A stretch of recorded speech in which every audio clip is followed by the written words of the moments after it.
Just the exact range you have to give $20 is good? Like you think I'm a clown? You think it's okay for you to invade Europe? You're genociding our race. You're an invader. Like everywhere I fucking go, you Indians are fucking everywhere. Hey, Indians because they stink. They don't use deodorant.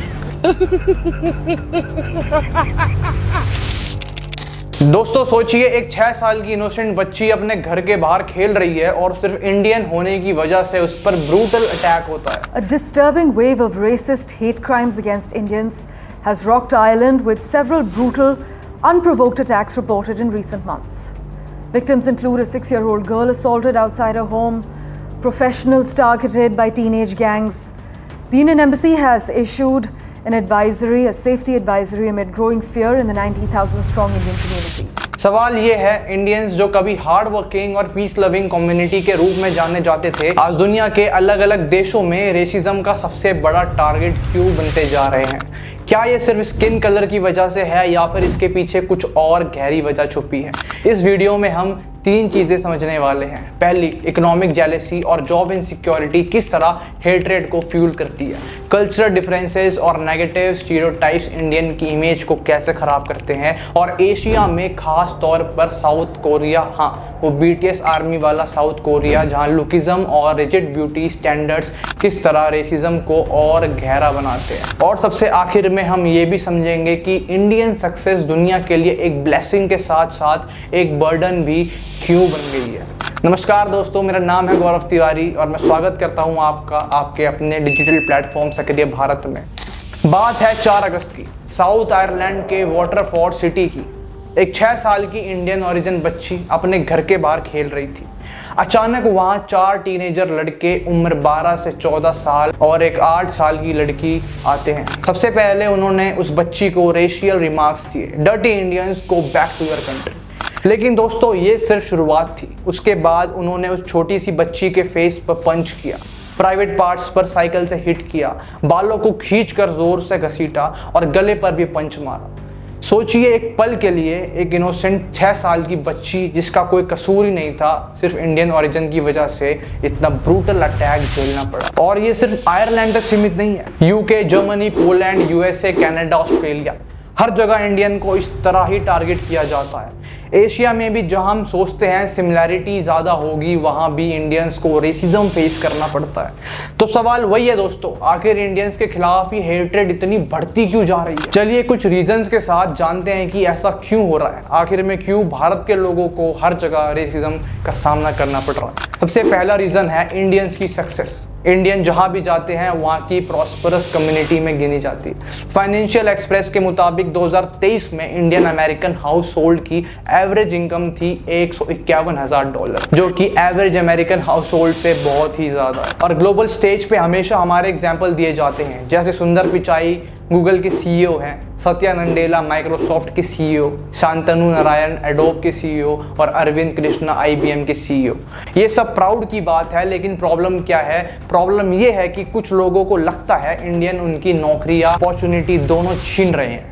आज के time में job की saturation, inflation और बढ़ते cost of living की वजह से insecurities already high होती जा रही हैं और इंडियंस की सक्सेस उन इनसिक्योरिटीज को और बढ़ा देती है। रिजल्ट, हेट और रेसिज्म को एक नया फ्यूल मिलता है। फिर आते हैं दूसरे रीजन पे, जो कि है कल्चरल डिफरेंसेस। इंडिया एक डाइवर्स और कलरफुल कल्चर है, लेकिन जब हम अब्रॉड अपनी हैबिट्स लेके जाते हैं तो वो वहाँ के लोगों को समझ नहीं आता। जैसे लाउड सेलिब्रेशन करना, हाइजीन पर उतना फोकस ना करना, ट्रैफिक रूल्स इग्नोर करना या पब्लिक जगह सफाई का ध्यान ना देना। जो चीज़ें इंडिया में नॉर्मलाइज्ड है वो वहाँ स्टीरियोटाइप बन जाती है। और सोशल मीडिया पर जब unhygienic street food vendors, garbage field और रोड्स और रैकलेस ड्राइविंग या फॉरेनर के साथ मिसबिहेवियर के वीडियोस वायरल होते हैं तो वो भारत की इमेज और नेगेटिव कर देते हैं। लोग सोचते हैं इंडियंस तो ऐसे ही होते हैं और उनका रहना, खाना पीना सब ऐसा ही है, और ये स्टीरियोटाइप रेसिज्म को और स्ट्रॉन्ग कर देता है।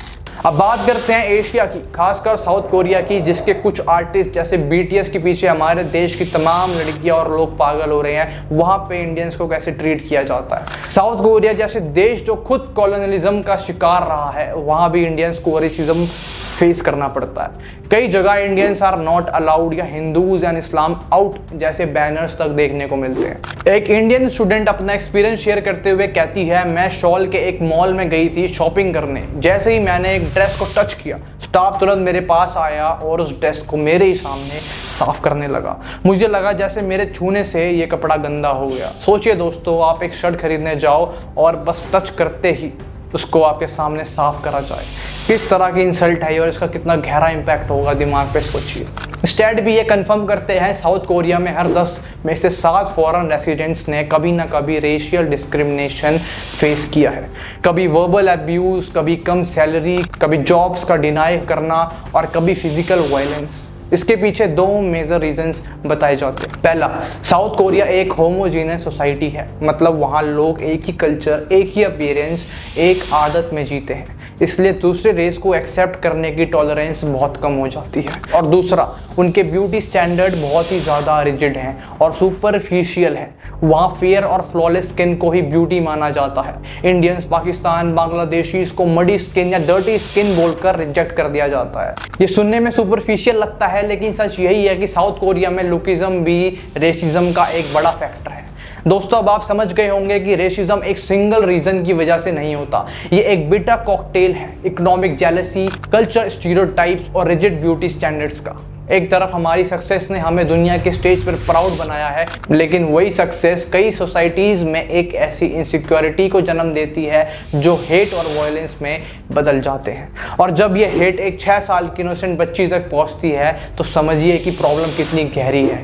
दोस्तों, हम चाहे जहां भी रहें, अमेरिका हो, यूरोप हो, एशिया हो, एक इंडियन सिर्फ अपने नाम नहीं बल्कि पूरे भारत का नाम लेकर चल रहा होता है। इसलिए ये हमारी मोरल जिम्मेदारी है कि जिस देश में हम रहें उसके लॉज, उसके कल्चर्स और वैल्यूज़ को हमेशा रिस्पेक्ट करें। लेकिन एक बात हमेशा याद रखिए, चाहे दुनिया हमें स्टीरियोटाइप कहे, हेट करे या चैलेंज करे, एक इंडियन की पहचान हमेशा उसके हार्डवर्क, पीस और रेजिलियंस से होगी। अपनी इमेज खुद बिल्ड करनी है और हर जगह ये प्रूव करना है कि हम सिर्फ अपने लिए नहीं बल्कि अपने देश के लिए जीते हैं। और शायद इसीलिए कहा भी गया है, when in Rome do as Romans do.